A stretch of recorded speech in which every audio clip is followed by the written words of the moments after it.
This week's form drawing exercise is one that I've created. You won't find it in Kutzley's workbook because I find that doing this particular exercise is nice as a kind of warm-up or preparation for the further exercises in the workbook.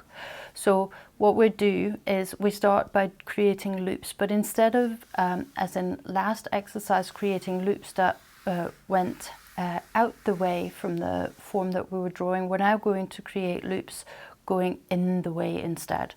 So in this form, we create a loop that comes in the way, then we curve around, and then we create a loop that comes in the way, curve around, create a loop that comes in the way, curve around, and create a loop that comes in the way, curve around, and create a loop that comes in the way and curve around to meet up with your line where you started it. I can really see what I was doing, so it's a little bit wonky there.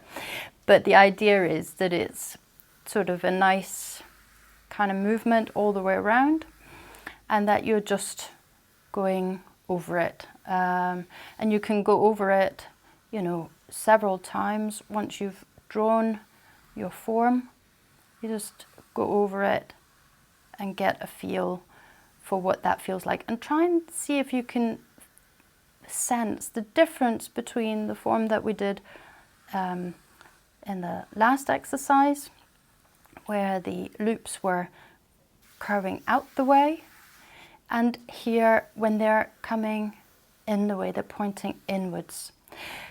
The next exercise I would suggest that you do, you might find like last week's exercise that it's maybe hard to place the loops correctly at first. What you can do then is you can play around with this form. So you could simply start by creating, you know, a form like this, where you're drawing two loops coming in the way.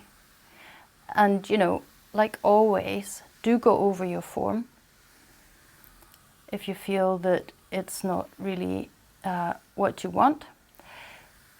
You could also draw it with 3 loops, so then, you know, it would look like this.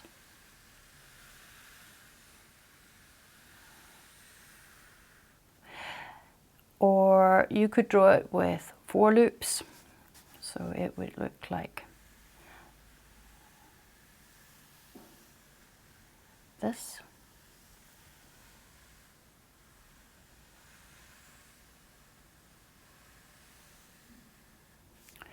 So, you know, you're placing your first loop at the top, second loop to the side, third loop at the bottom, mirroring the top loop, and then the fourth loop to the side again, mirroring the one at the side. So they're sort of sitting across from each other.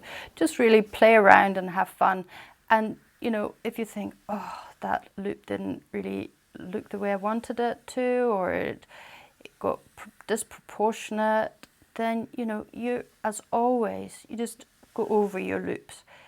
And again, you know, try and practice feeling the rhythm. So you're going slow at the bottom and then you're speeding up, and then going slow at the bottom, binding, speeding up in the release, slowing down and then speeding up.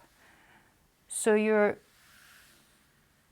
getting your form correct, or sort of roughly right, and then you're doing your rhythmic work once you've done that. Okay, that's all for this week. I'll be back next week with a new form drawing exercise for you.